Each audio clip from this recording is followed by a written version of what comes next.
This was going to be the third and last video for Chapter 7, but it's going to be the third of 4 videos with Chapter 7 because I'm way deep into the supplementary problems and they're just getting longer and longer and there's a lot of calculations. So I was like, all right, instead of giving a very long update, I'll just give 2 brief updates or 2 shorter updates.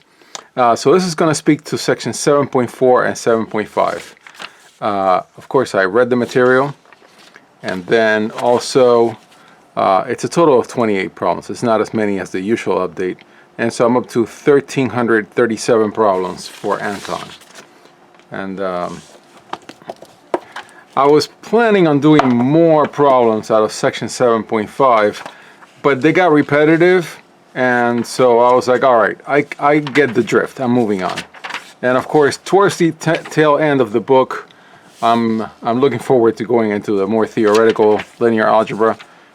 So yes, there's this skip factor that I have that increases towards the end of a book. It's just the way that I work it. So yeah, there's an optimization using quadratic forms, section 7.4, a few tricks of how to work with the equations. And then of course the Hessian matrix, so you find the critical points and then you use all these derivatives to evaluate this matrix, and from it you can find out whether it is, what type of a critical point it is just by the eigenvalues once you evaluate at the critical points. Yeah, and a few geometrical details that I think are very interesting as well. So I worked through problems for those.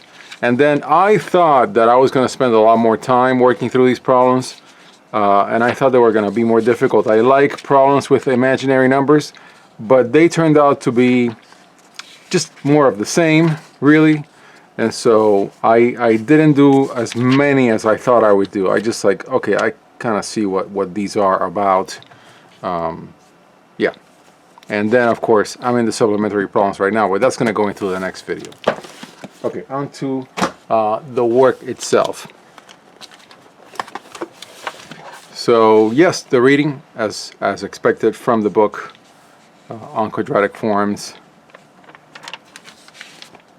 Now with a couple of tricks to solve variations on a theme, the Hessian, and then the problems. The problems were straightforward. Again, more of the same of setting up the matrix. Now in this case, there's you have to rescale x and y to a specific conic and play around with the critical points. Encountered another problem, another even problem that I was just like, okay, I get what I need to do. It's going to take me 3 hours to get all the arithmetic right. I'm just going to not do this one. I give myself the right for one of those problems per section. Everything straightforward from there. I screwed up a true and false. Yeah, I could have flipped a coin on these. And then for the Hermitian matrices, all fairly straightforward material. Just a couple of rules, understanding how to do the transpose conjugate of a matrix. But the calculations were lengthy, and this is the reason why I had to break off this video that was going to be just one into 2.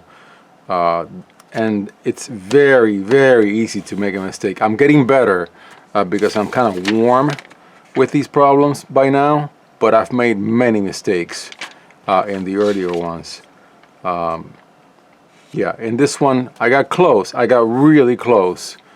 But yeah, once you get into all these imaginary numbers with square roots, oh man, that's tedious, very tedious. So, but here was a case of a problem 8 that did not defeat me. So 7, I got close, and sure enough, I turned around, and 8, I just cranked it out. Perfect. And I know it's correct because you know you get 0 when you do the dot product of the row vectors. Then problem 9, I was close, but I made a silly mistake somewhere, I think. But I still got it right, but I had to look at the answer. So that's why I gave myself a half a point. I was very close, but I had to look at the answer. And I could have used column vectors to show orthogonality, but I used the row vectors. It's the same thing. Yeah. Always testing to make sure that the eigenvector does work. Just getting into a rhythm for the latter problems. And yeah, I got them right without having to look at the answer, but boy, were they tedious. Just very tedious. Yeah, more just tedium, laying it out correctly, and then making like a little mistake and going like, why am I not getting that? Forgot that this is a square root of 6, not a square root of 3. But just extremely tedious work for these latter problems of Chapter 7. And that is midway through the latter part of Chapter 7.